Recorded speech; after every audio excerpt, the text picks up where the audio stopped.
Well, welcome to Riding Shotgun. We're not riding, we're parked out here by the lake. I couldn't get back the back end of the farm. We've had rain for a little while here, and it's really sloppy back there, and I want to go back there and get stuck, and I know I would have today. It would not have been good. So anyhow, man, when are we going to get spring weather? You know, the calendar flips to April this weekend. Holy cow, it's just like we're stuck in this pattern of cool, kind of early spring weather. I want it to be warmer and sunnier, I guess, but it is what it is. And of course, we're heading into the Final Four weekend, and very interesting times with Illinois basketball. I was over in Champaign yesterday. There's not actually a revolving door at the front of the basketball offices, but it feels like it, you know, with players going out and players coming in, and of course Mark Smith out, and LeRon Black out, and now Michael Finke out, and Tijon Lucas out, and then Io, of course, in, and Alan Griffin in, and Samba Kane in, and now Georgie Bazanashvili in, and you know, who else will be coming in, and will anyone else be going out? You know, I think they will add at least 2 more. The tricky thing becomes how Brad feels about how many scholarships does he want to bankroll for the following season, because only Aaron Jordan leaves. However, if you give a scholarship to a grad transfer, you'll get that one back at the end of this season. You know, they're involved with, you know, at least a couple more high school kids. They're involved with a couple junior college kids. They're certainly looking closely at the grad transfer possibilities. April 11th, which is a week from next Wednesday, what would that be, 2 weeks from today? 2 weeks from today begins the spring signing period.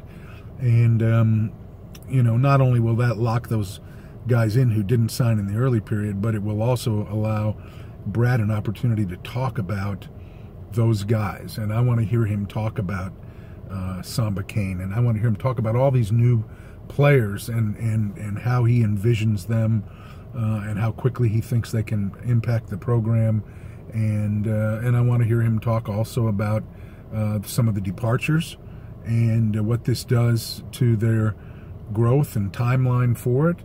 That'll all be interesting things, and those things can only come from his mouth, and he can't speak about them until they have signed letters of intent. And so, you know, it's interesting. It's also not that atypical. You know, it's so much like what we've watched in football. You know, program underachieves, coach is fired, new coach is hired. New coach evaluates the personnel on hand. New coach determines these guys are not what I want to do, what I want to be judged at. And so, look at all the football people that left. People were alarmed, or a lot of people were. I don't think you should have been, really. Those guys were not what Lovey wants. And so Lovey's going to go get his guys. And he did some of that. And we saw last year what it feels like to have a bunch of kids playing, and we're probably going to see a little bit of that in basketball, and but we see Lovey now beginning to accumulate not only the players that fit the description of what he wants, but really good players. You know, the announcement from Isaiah Williams on Friday from Trinity Catholic in St. Louis that he was committing, a 5-star kid. Man, that was great stuff. Moved the needle nationally. You know, it's one thing when you get commitments from a kid who's considering Ball State and Akron, and it's a different thing when you get a commitment from a kid that's considering Alabama and Ohio State. And they've gotten a couple of those already to jumpstart that 2019 class. I was at football practice yesterday. Corey Patterson is all smiles. You know, his life has changed a lot. This is the former head coach at Trinity, who's now the tight ends coach for Lovey. You know, he's certainly instrumental on helping get this Trinity charge going, and he talked about how fun it is to be recruiting side by side with Thad Ward. Lovey's paired them up in kind of a tag team, if you will, recruiting not only in St. Louis but also recruiting in Chicago. And you know what Corey said is, I'm learning things about everything, about coaching, about recruiting, and Thad is not only helping to teach me, but he's also pushing me to become better at the recruiting game. You know, he's familiar with recruiting as the high school coach who speaks with college recruiters when they come in to look at his players. Now he's on the other side of the fence, and you know, hopefully he's had a chance to learn about, gee, these are some things I like when a college coach comes and visits me. These are some things I do not like, and he certainly ought to have that perspective. So that's fun to see. It's fun to kind of hear more kids on social media talking about Illinois and considering Illinois, and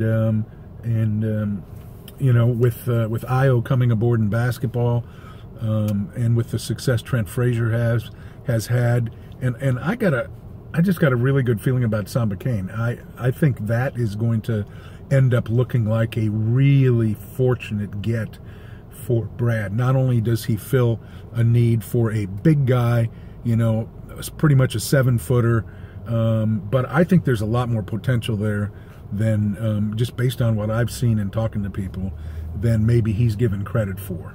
And so anyhow, also at football practice yesterday, you know, that construction is continuing outside. Yesterday it was really rainy, so the construction was toned down a little bit because it was kind of a mud hole, but Lovey is loving that, and talked to Howard Griffith about it from the Big Ten Network, former Illini running back, and he's excited about it too, because as he goes around to the various campuses, he can see the impact of the new facility at Iowa and the facility going up at Northwestern, and you know, you basically have to do this if you're going to stay in the recruiting game, and this will be operational and open in time for the 2019 season, so that'll be great too. So anyhow, that's all. Final Four this weekend.